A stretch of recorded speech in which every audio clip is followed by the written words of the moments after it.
Are you new here? That's probably one of the first things you see besides this cool cross over the water. So if you click here, that's for visitors. Okay, so I've already talked to this. So basically, you know, Epiphany put a lot of thought, a lot of thought. And you can tell if you look through it. If you look at it, you'll see things about bringing your kids to church. You'll be seeing things, all kinds of stuff.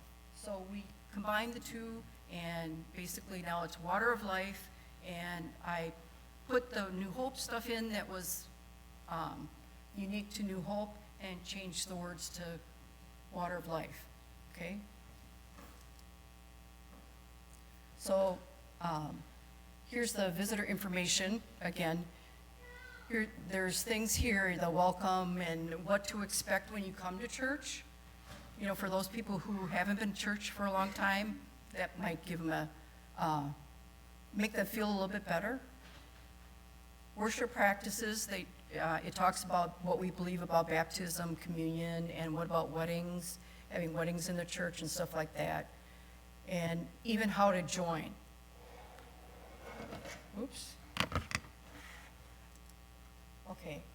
Of course, we talk about when services are, and for both campuses, and it's in multiple places.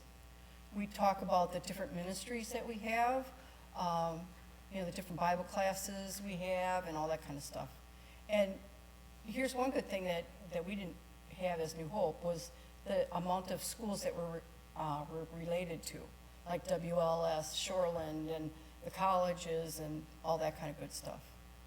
Okay, and then of course it talks and introduces our pastor to that person, so when they come into the church, they know who pastor is, if he's preaching that Sunday.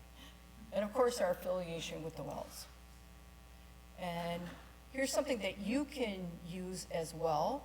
The sermons are posted, the written form in podcast or audio only, so you can listen to it in the car or wherever, and then video as well. And the video points to YouTube, so whatever's on YouTube should be there. Okay, and the calendar, that's a work in process. Denise has set up a calendar in SharePoint for us, and we need to work to find a solution so that the calendar that's on the website and the calendar that's on the SharePoint is the same thing. Okay, and then something that you might not be aware of is online giving.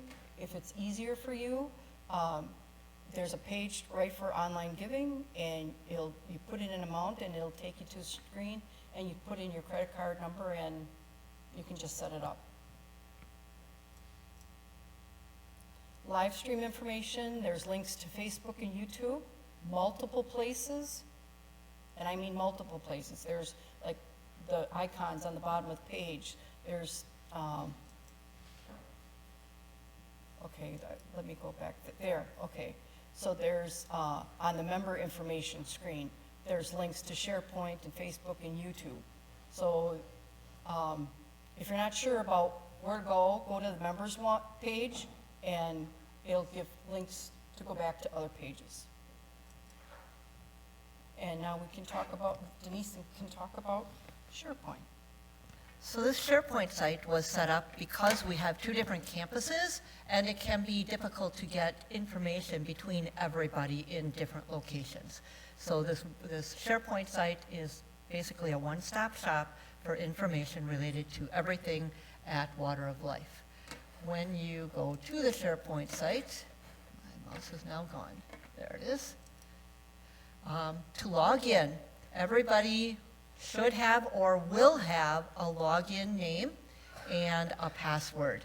Your login username is always in the format first name, last name, @wateroflifelutheran.com. And then we set up passwords for you. It gives us a default password at the beginning. When you log in the first time, it asks you to change that password. It'll also ask to send a text or a phone call to you just to verify that you are who you are. Once you do that, that also records your phone number so that if you ever forget your password, you can easily reset it. The website, I will bring it up for you in a moment. That first name, last name at wateroflifelutheran.com, that looks like a link. It also looks like an email address. It is not either of those. Don't try clicking on that. That doesn't work. I've tried, when I send that out to people, I've tried removing that link, but when I hit send, it puts the link right back on there. So just don't click on that. And then the password, which you will have to change the first time that you use it. On the actual SharePoint site, if you look on every page on the SharePoint site, there's a navigation pane on the left side, and there are some icons on that navigation pane. The top one is a house, a home button, and that shows you the sites that you've recently visited within our sites, and it shows you sites that you follow. If you want to follow specific sites, see the picture on the bottom right? On the top right of every SharePoint page, there's those three sets of words. The middle one says not following. If you click that, it'll change to following.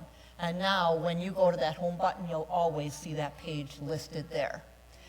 And then the home button also shows you any documents you've looked at recently. The next one down is a world button. The world button is similar to the home button, except that it opens a smaller pane that just shows the sites that you visit frequently and the sites that you follow. Below that, there's a button that looks like a newspaper. We're not using that one right now. And then the bottom one looks like a piece of paper. That shows you the documents that you have recently edited. So it's a quick way to get to things that you know that you're using a lot.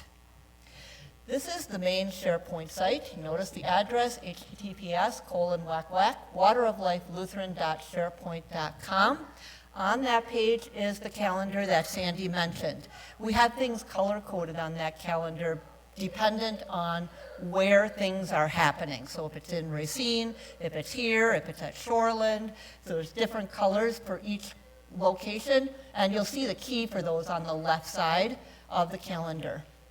And if you scroll down below that calendar, you may not know until I tell you, if you scroll down, there are links to the other pages within our SharePoint site. So we have an evangelism page, a worship information page, and a church council page. So this is what the church council page has on it. Again, that left navigation pane has the folders for every committee within the church council. All the notes from their different meetings show up in those folders. In the middle of the page is a section titled This Month's Council Meeting Prep. As we prepare for the next council meeting, each committee puts their notes that they want to go over for the meeting into that section. And that way, when they have the meeting, it's just boom, boom, boom, right down the line. We've got everybody's information. After the meeting, those notes then go into those folders on the left side. And then on the right side of the page is the minutes from each of the council meetings. And everybody has access to all of this. So if you want to see what the council is up to, you can access that. The worship information site has all of the information related to worship services in any way. So in the top left are the bulletins from every week. And then going over to the right from there are the PowerPoint presentations that we use every week. Below those are the worship plans. So pastor always plans in advance what the theme of his sermon is going to be, what hymns he plans to use, what order of service. That information is in the worship plans section. The worship schedule is to the right of that. There's two spreadsheets there. One is for musicians and one is for pastors. So if you are a musician and you need to know, when do I play? That's where you can check. And then on the bottom is a section for the sermons, and pastors' written sermons are there. They are also, as Sandy mentioned, on the website. The evangelism site doesn't have much on it. Right now we've got some pictures and things from soccer camp, but we will be adding to that. And then how to get your username and password. I mentioned that everybody has one or can have one. On the website, there is a section that says Contact Us. Use that. Our church office manager goes through those. He gets an email every time you click Contact Us. He'll send anything related to the website, the SharePoint sites. He'll send all of that to Sandy and I, and then we'll make sure we get that taken care of. And then also, if you have any struggles, questions, whatever about the website or SharePoint, use that same Contact Us form. It's a nice place to centralize all of those communications, and then Jason, who is our office manager, can get it to the right people. That's SharePoint in a nutshell.